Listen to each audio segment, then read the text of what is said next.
กาวิไลท่าแค่สวยงามดังแดนสวรรค์เป็นถิ่นฐานที่ข้าดังดวงใจข้าทนทุกข์โศกตรมระทมมองเมื่ออยู่ห่างไกลถิ่นฐานบ้านเกิดเมืองนอนจำใจจากเพียงชั่วเวลาจึงขอลาทุกคนไปก่อนเพียงชั่วเวลาจึงขอลาทุกคนไปก่อนจำใจนี้จำใจจากจรสุดอาวรณ์ถอนใจเศร้าโศกวิญญาณถ้าแค่สวยงามดังแดนวิมานเทพสวรรค์เสกสรรปั้นแต่หงเหือมตลอดกาลแต่ที่งามเลิศในพื้นลาดกาลเหือมตลอดกาล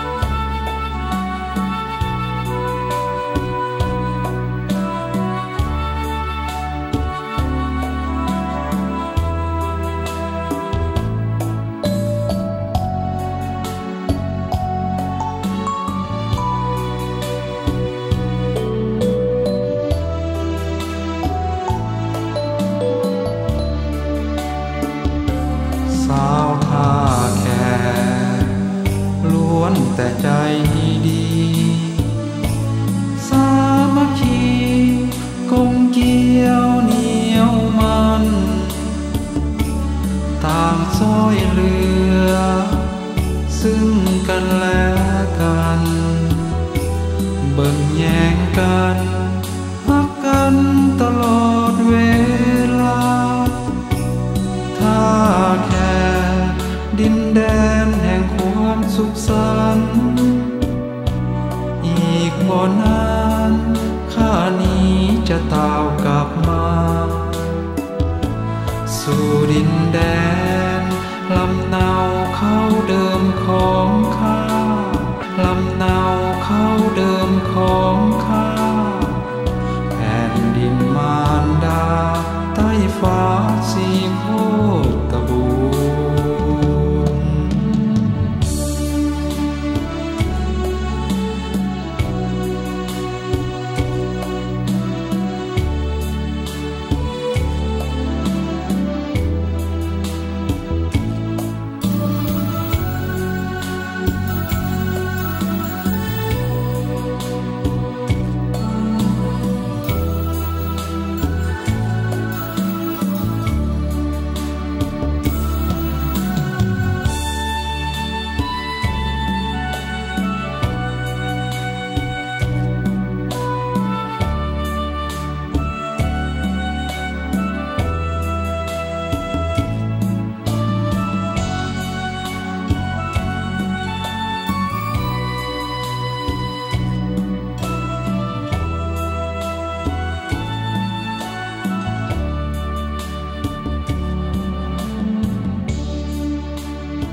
องแนบในอุรา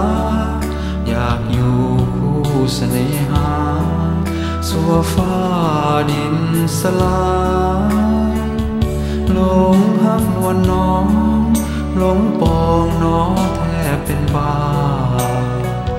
อยากได้ควรตามาเป็นเจ้าแห่งดวงใจสูงส่งวิไลอ้ายลงโสภาสูงส่งวิไลอ่อนงามความงามน้องนางสร้างเกาะกินใจสลักอยู่นะน้องนางสร้างเกาะกินใจสลักอยู่ไหนดวงใจอ้ายนี้มีจังบ่ปรารถนายิ่งใดนอกจากน้องนางหมายปองน้องด้วยความหวังซ่อนความหักไว้ตลอดหลงหักนวลน้องหลงปองน้องเพียงข้างเดียวนวลน้องคนเดียวที่อ้ายหมายปรารถนาคำควรอาบอนทอดถอนสะท้อนเศร้าโศกวิญญาคิดคอยน้อยใจแต่ว่าฐานะอ้ายต่ำหัวหน้า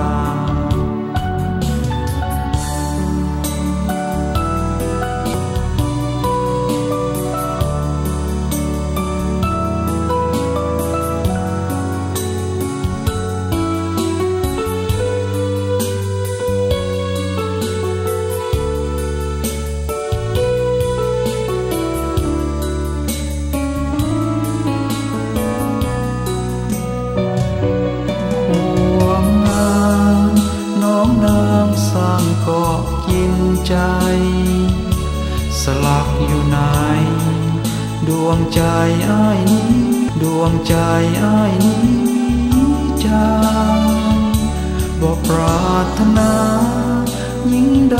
มาหลงหักนวลน้องหลงปองน้องเพียงข้างเดียวหลงปองน้องเพียงข้างเดียวนวลน้องคนเดียวนวลน้องคนเดียวคำควรไอ้หมายปรารถนา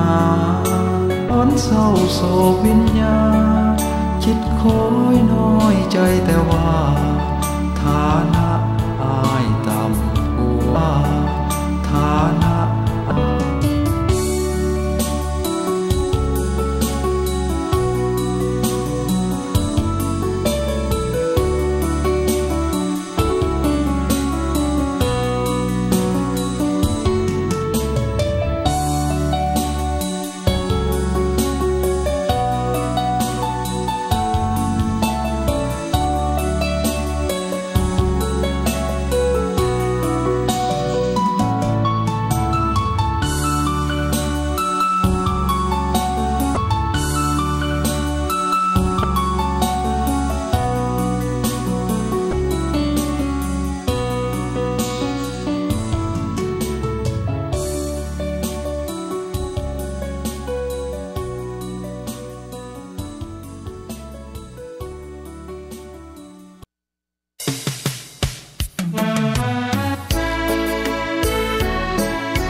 จะมางามทันบ้านเฮามีทุกสิ่งอันสวรรค์เสกสรรสร้างมาบ้านเฮามีธรรมศาสตร์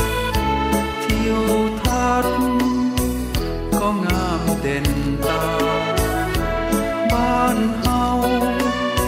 สวยงามนักหนาลือสาไปทุกคน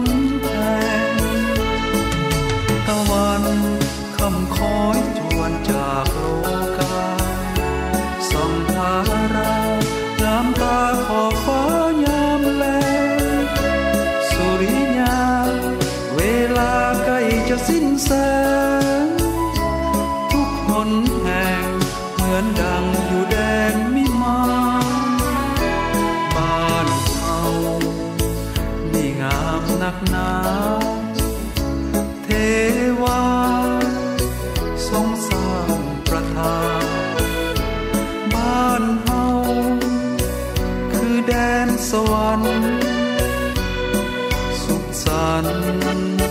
ชื่นสมห่มเย็น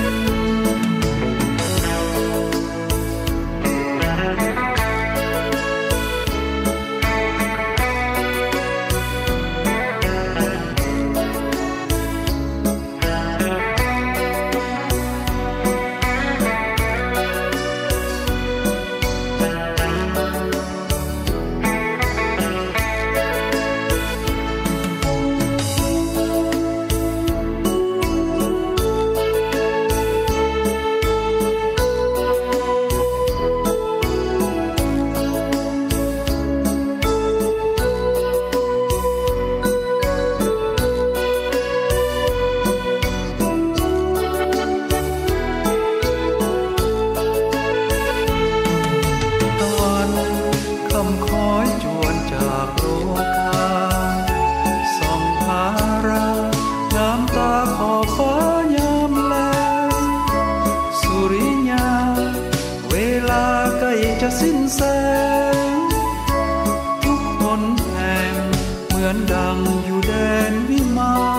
นบ้านเฮานี่งามนักหนาเทวาทรงสร้างประทานบ้านเฮาคือแดนสวรรค์สุขสันต์ชื่นสมห่มเย็น